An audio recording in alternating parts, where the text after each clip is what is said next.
Hello there, lovely people. It's Alex from Nintendo Life here, and today it is finally time for me to talk to you about Super Mario Maker 2, because I've only bloomin' played the thing now. Yes, Nintendo UK invited me down to have a look at Super Mario Maker 2 on the Switch, and god blimey have I got a lot to talk about. It's going to be split into 3 parts, this video. We're going to be talking about the story, and then we're going to be talking about, you know, sort of like the creation of levels and the new elements and new styles, by which I mean Super Mario 3D World. And then we're going to be looking at the multiplayer last. And yes, it does deserve its own section, because it's quite a different beast, to say the least. But anyway, that's more than enough waffling. Let's dive right into things.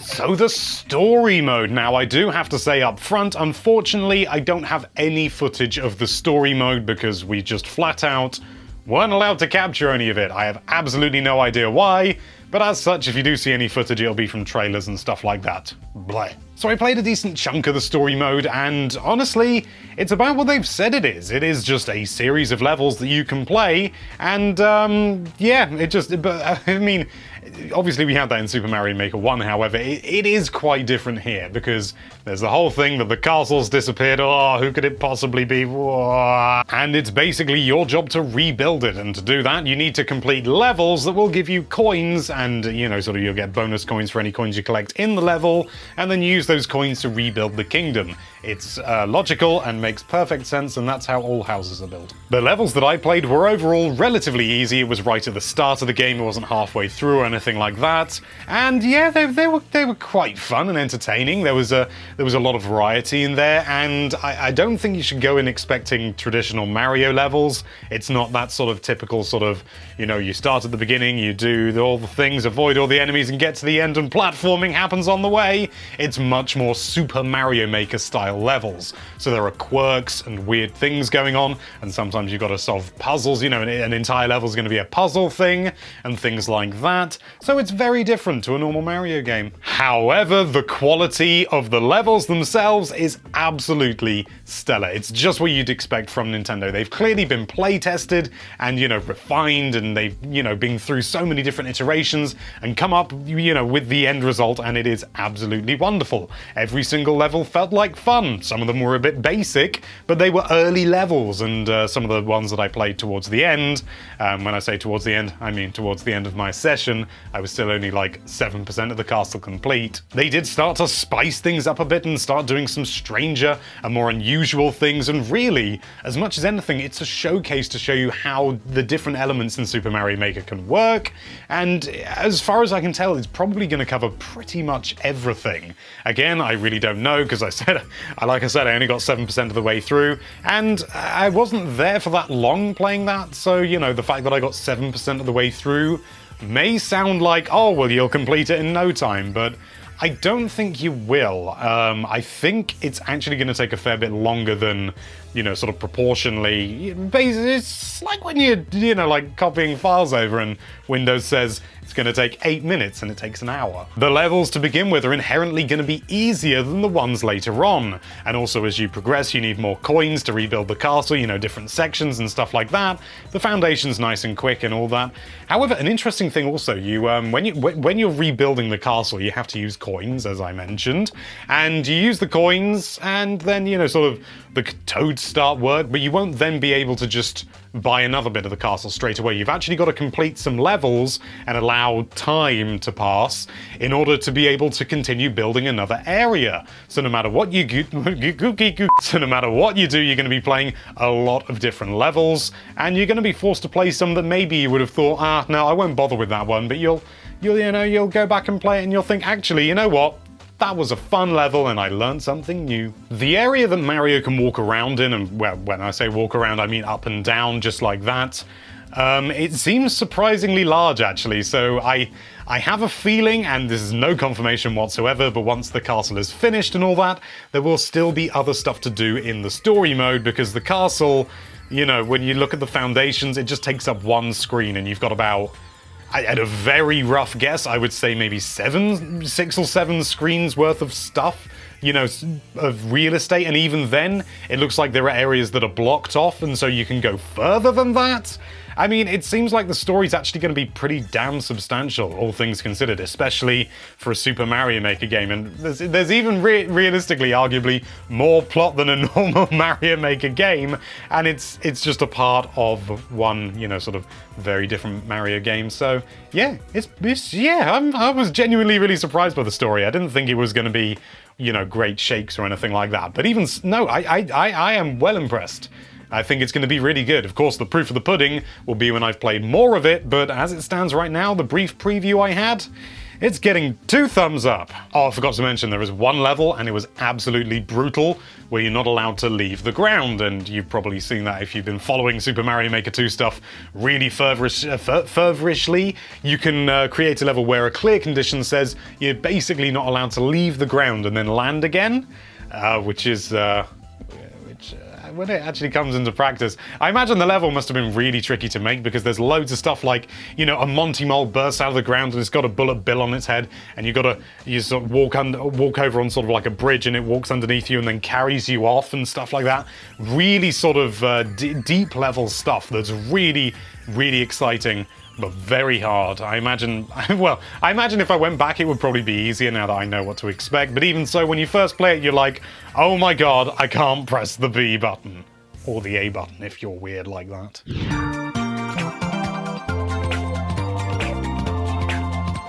The meat of the experience, the course creator, the course maker, whatever the hell it's called, and also all the new elements and stuff like that. Now again, I spent about as much time on this as I did with story mode, and considering just how massively vast the course maker is, I'm not going to be able to properly give you a full rundown of every brilliant new thing, and even so, considering information we had before, like the hammer power-up in the Japanese Direct, and that wasn't there in the build that I was playing, sort of suggests that there's even more to come that I haven't seen, so that's exciting as well. I want to talk briefly about actually making courses and the interface when you're in TV mode, because obviously when you're in handheld mode, it's just touchscreen, it's easy peasy. However, when you're in TV mode, it is quite a different beast. And overall, I think it's perfectly functional, but it does take you a while to get used to the controls, because you're doing a lot of relatively complex things. Like complex, but more complex. And whilst I think I maybe just about got the hang of it towards the end of my play session, I was still, you know, sort of, and you may even see it in the footage, there are moments where I'm hesitating because I don't quite know what to do. It's definitely not intuitive, which is a shame, but at the same time I don't know quite how else they could have done it, except for maybe having like a virtual hand on there all the time, and you click and drag and drop on things. But as it stands, I think it's actually maybe a little bit, it's certainly going to be more efficient than doing that, but even so, it would be nice to have the option maybe to break in with just using the hand controls, and then you sort of, you go into the menus and stuff like that, and you're selecting items, then you go, and you're doing that with, you know, sort of the D-pad, is that right? Yeah, the D-pad, and then you go, you want to move the hand again, and then you got to press a button before you can control the hand again. It feels It's a very minor thing, and something that I'm sure most people will get over very, very quickly. But even so, I thought it was worth mentioning that it is a little bit. There's a learning curve involved. There's a lot of L's that aren't needed in this video. As for the new elements, when it comes to the 4 new ones, the new elements don't seem like there's loads of them overall. Most of the elements and course objects and things like that are basically the same as they were in the original Mario Maker game, but the ones that they have added, even though there aren't that many, seem to have a huge impact. You know, it's things like slopes and the angry sun, which may not seem like it makes a big difference. I mean, it doesn't make an enormous difference, but it makes a fair bit overall. And you know, you've got the nighttime themes and stuff like that, which I don't think I can show you because I don't think we were allowed. I'm not going to sit here and list all the new things that are in the game, because I'm sure, you know, sort of, if you probably already know them, and if you don't, I'm sure you can find them from myriad other places, and it would take too long to just sit here and list them. It would be very boring, but what I will say is that there are also other little quality of life things that they've changed in terms of the interface and how you actually place things in the level. For example, enemies, you know, sort of, whilst before if you wanted a red Koopa Trooper and you had a green Koopa Trooper, you had to drag it down and then shake it, and then it would turn into a red Koopa Trooper, which was fine, and it was kind of sort of charming and fun, but it was a bit of a faff, and especially on TV mode, that would be awkward. In fact, I should have checked whether you could still do that in handheld. That would have been good. But instead, this time, all of the items that you can place onto sort of like an enemy or something, for example, are all there. All variations are there. You just need to press a button, and then all of a sudden you'll just get this sort of this horizontal list that'll pop out saying, what do you want to add to it? Like a parachute or a super mushroom, all that good stuff, and it works really, really well. It's a big quality of life thing rather than sort of going, okay, well, I want a big Monty Mole, so you drag a Monty Mole down, and then, oh, but the super mushroom isn't here, so I've got to go into the menu and super mushroom. It's just Monty Mole, drag, just super mushroom, good to go. The sound effects as well are really, really, really good. I think I will no doubt say some things are new that were in the original Mario Maker because it's so long since I played it really feverishly. But even so, you know, things like you can just apply new music. Admittedly, you can't apply, say, you know, music from other styles or stuff like that. But you've got a variety. What sounds have you got? What different musics? I've got some clips. Listen to this.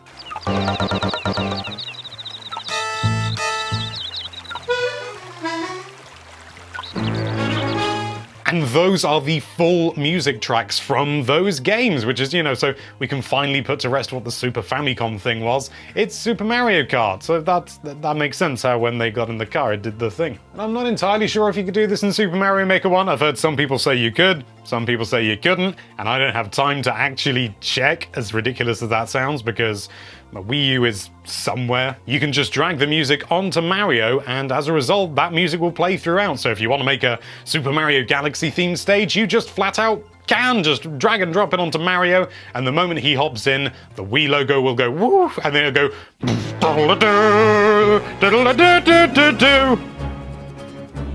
then continue. What's also kind of fun is you can drag and drop music onto the Angry Sun as well. Oh, and incidentally, something that's probably worth mentioning, the Angry Sun can be placed anywhere in a level. So say you start off at the beginning, and then you just go through the level, and then halfway through you've put an Angry Sun. That is when the Angry Sun will spawn in and then go to the corner and go, in fact, it would be this corner for you, so let's go from there. Here we go. And do the whole Angry Sun thing. And you can apply music to that as well, so you could give it boss music, for example, or something like that. It's really cool, it's really versatile. And I mean, maybe you could create a level where the Angry Sun is unable to be killed for one reason or another because it's, you know, because there are no shells around or no power-ups that can defeat it, and yeah, all that great stuff, and it's just good. It's just good. And I like putting the Super Mario Sunshine music on it because it's kind of fitting, isn't it?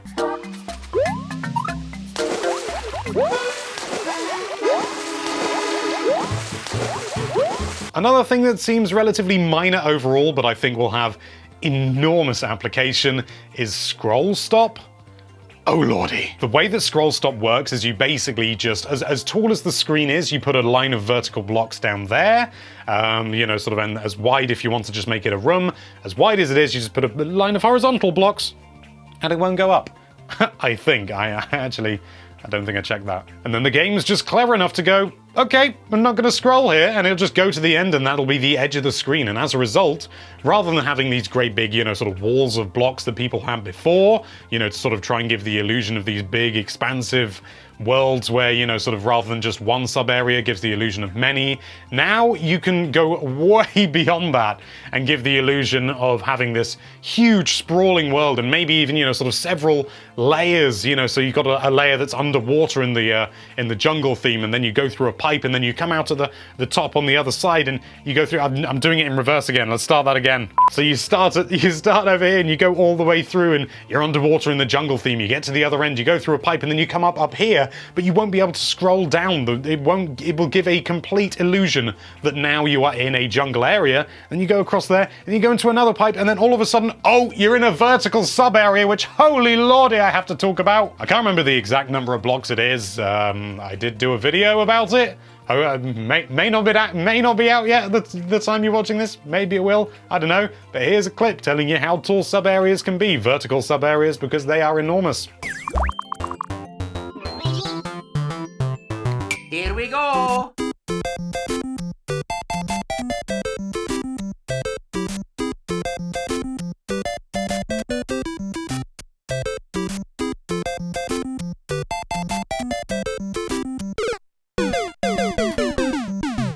Yeah, seriously, vertical sub areas. I don't want to say with absolute confidence, but I wouldn't be surprised if these are basically just as tall as a standard sub area can be long, but obviously it's vertical because it can be 2 screens wide, which is absolutely enormous. That is such a huge amount of freedom. Like, you know, when they were talking about vertical sub areas, I was a bit worried that, you know, you can, you know, have a horizontal one and it would just be, you know, sort of normal, big, full level length like before. But then if you do a vertical one, you know, it can only be a few screens high, but no, you can make them absolutely enormous. Just like the fortress levels from stuff like, you know, New Super Mario Bros. U and stuff like that.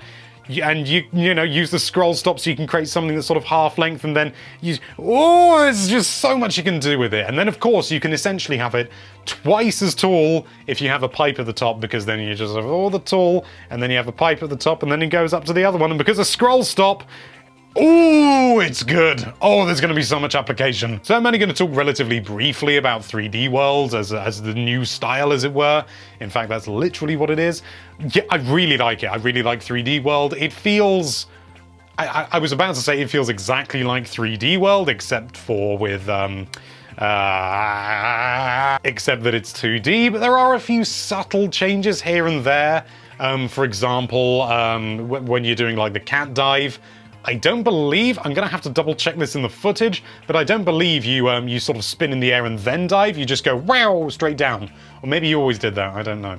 Maybe I was just an idiot. And yes, as so many people pointed out to me in the comments of one of my videos, yes, as not Cat Mario, as any Mario or Luigi or Princess Peach, oh yeah, you can choose your character in single player. That I can talk about. So yeah, you can just play as whoever you like.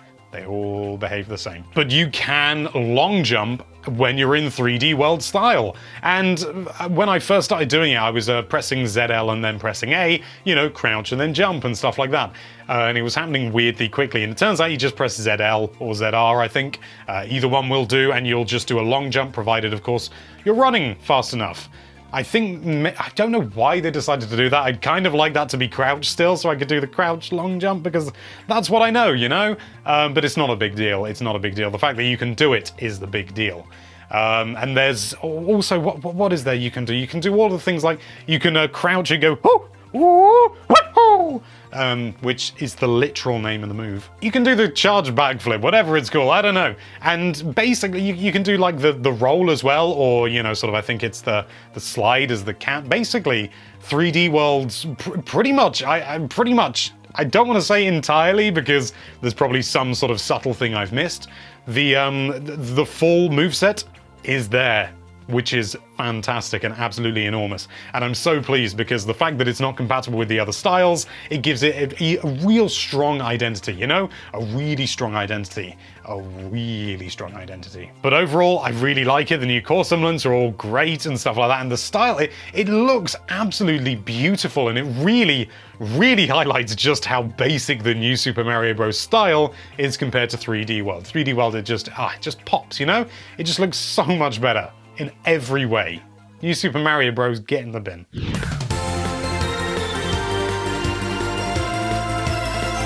I played quite a lot of multiplayer, primarily because we had a couple of issues and we ended up playing on the same levels over and over again because of the way that the levels were made out, because obviously there aren't any servers online at the moment, so it was kind of like spoofed servers, I think, I don't know. But as a result, yeah, it was kind of weird. We ended up going in the same level, which was fine, but boring. We did get to play some other levels as well, and we did both. We did a co-op, and I keep wanting to say counter-op, competitive.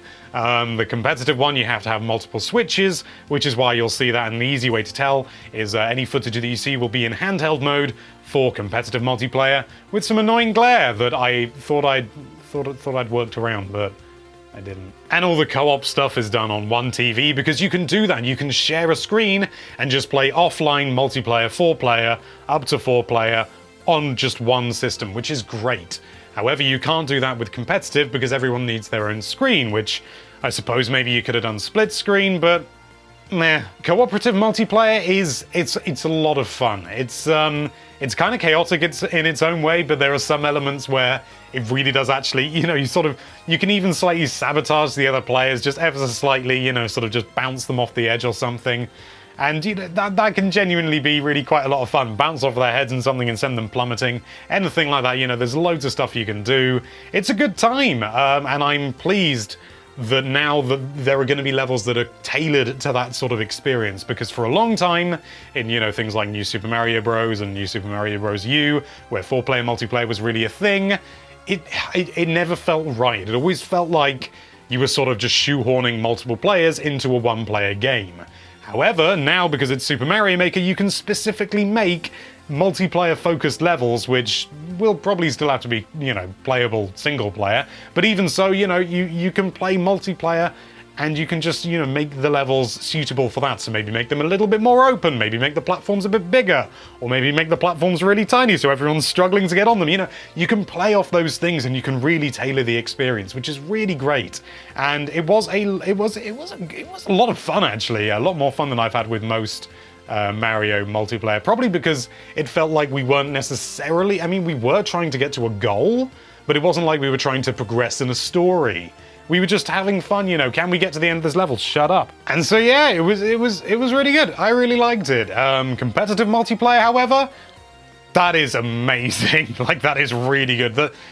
I can't remember, it reminds me of something, but I cannot remember exactly what. But basically, you gotta get to the end, and you know, that's pretty self-explanatory.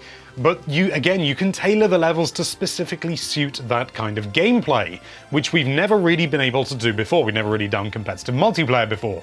But it's so much fun, because you can really sabotage people at this time. And, you know, whilst you can do that, obviously, in standard multiplayer, cooperative, this is where it really has a real impact, because you want to get to the end, and you don't want them to, so, you know, and you'll often have things like a couple of the levels we played had big sort of impasses where there's loads of Goombas or Koopas or something moving back and forth over a door, so you can't really go in there. But what you do is there's Koopas coming down from the top, you throw the shells down, boing, boing, boing, boing, and as a result, people that are trying to come up are trying to avoid these shells, as well as trying to avoid the shells, you know, from when you're throwing them before.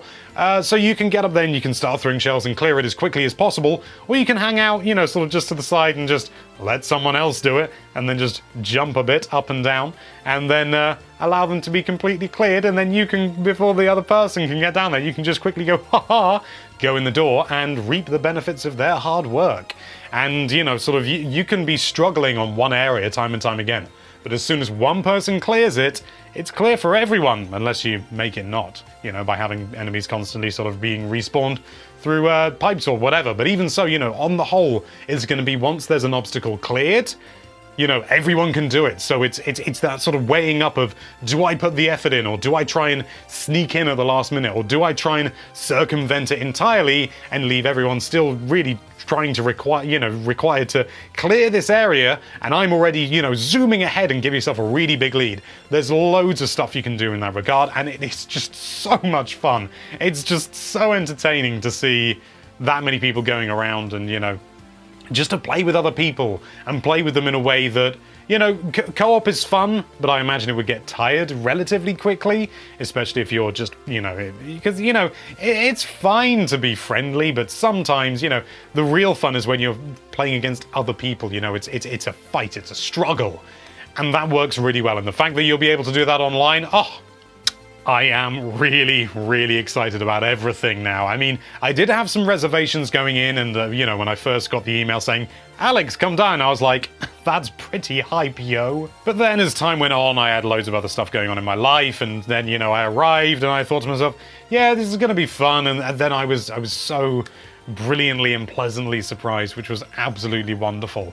And I really can't wait to get my hands on the final full game and find out what new stuff we still don't know about, because we already know that there's more stuff that I haven't seen, and so I'm really excited to see what that'll be. And no doubt, I imagine in future there'll be updates like they did on the other one, where they just drop in new items and stuff like that. And oh, the whole thing's just gonna be wonderful. It's gonna be a proper sequel to Super Mario Maker in every sense of the word, and I think they're going to do brilliantly with it. Thank you so much for watching. If you like this video, then why don't you measure how tall that subscribe button is in blocks, and be sure to check out NintendoLife.com for all sorts of lovely Nintendo-related content.